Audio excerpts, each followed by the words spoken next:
I'm Donnie Jeffcoat. I'm the owner and chief instructor of the Shaolin American Self-Defense Academy here in North Hollywood, California.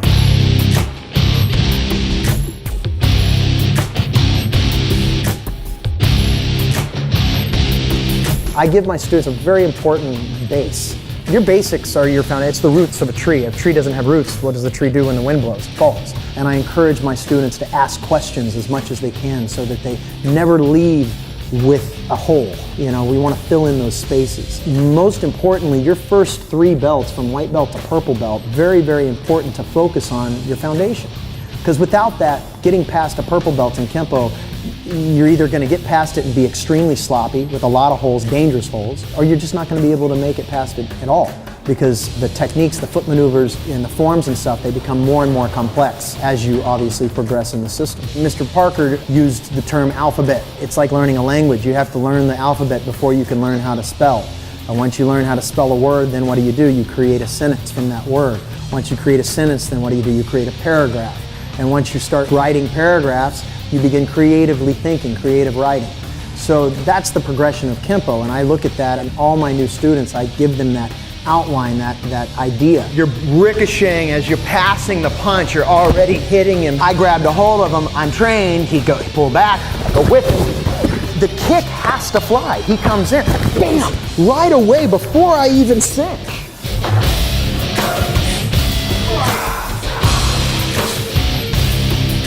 As a chief instructor of a school, I have to be willing and able to individually fit and mold techniques to work for my students. So here is my neutral bow stance, based upon the natural human gait, my natural walk.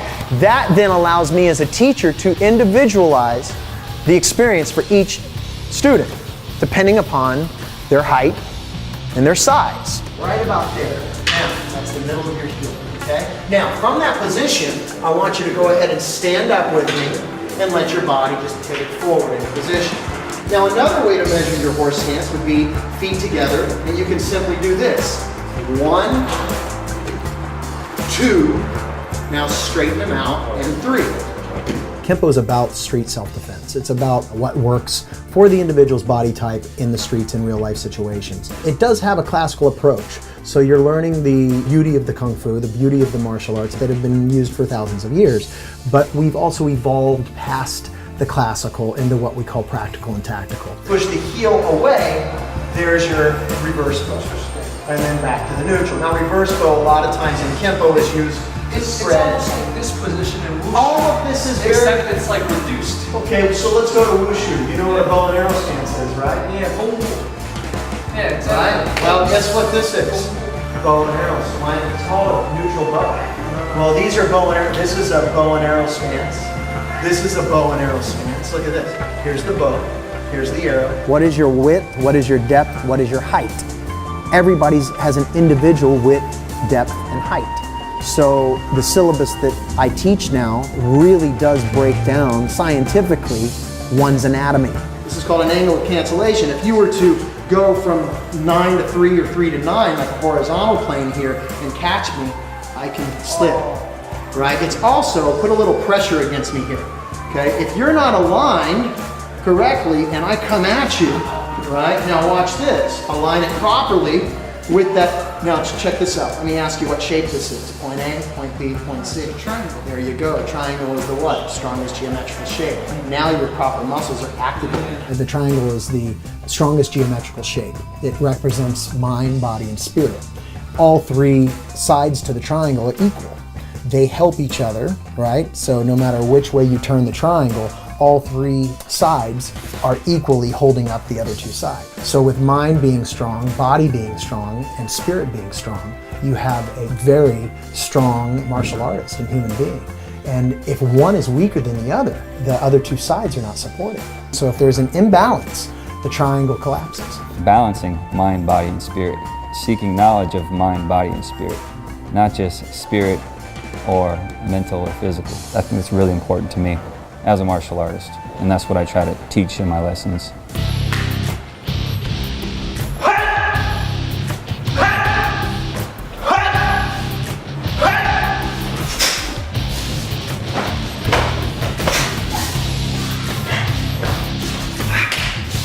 You have to condition your body in order to not be surprised by a street punch.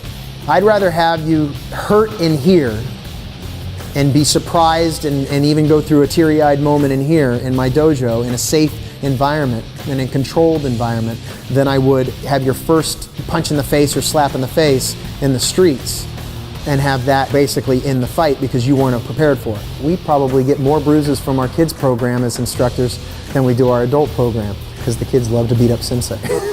Load up your hammer. Now hit me as hard as you can. Oh, good. Kick the groin.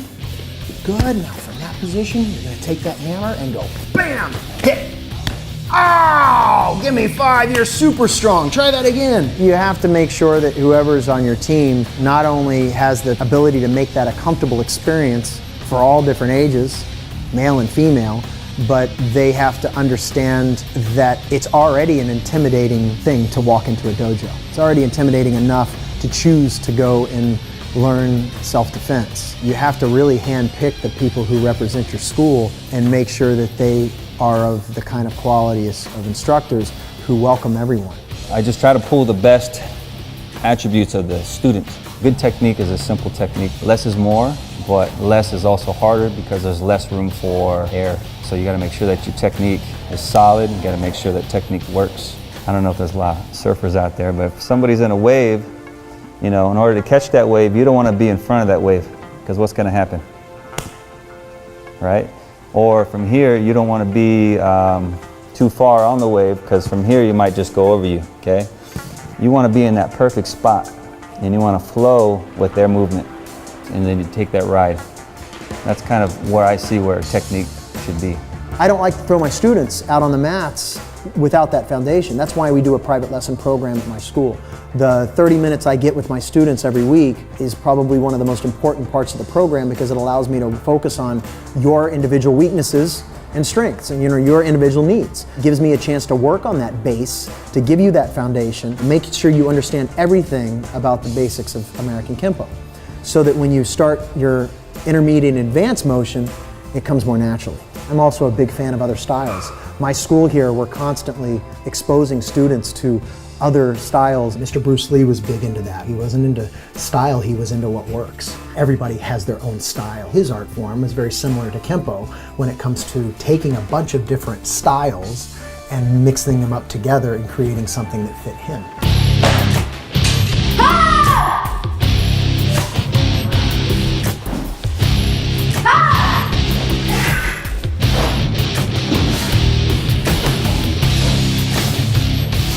He knows his techniques.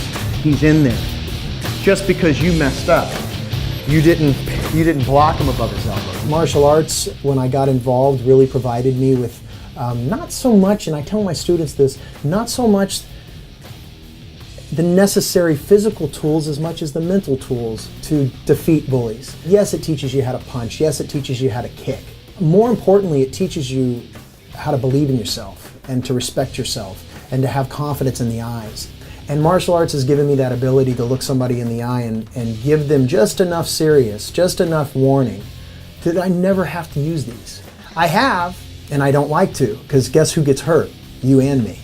That's the only problem with fighting. I don't care how many stripes are on your black belt, how long you've been in martial arts. Chances are you're gonna get hurt and the other person's gonna get hurt. The best students in the world, the first thing they say to me, and I know it's gonna be a good experience for me as a teacher, I don't care about the belt, sensei. I'm in no hurry.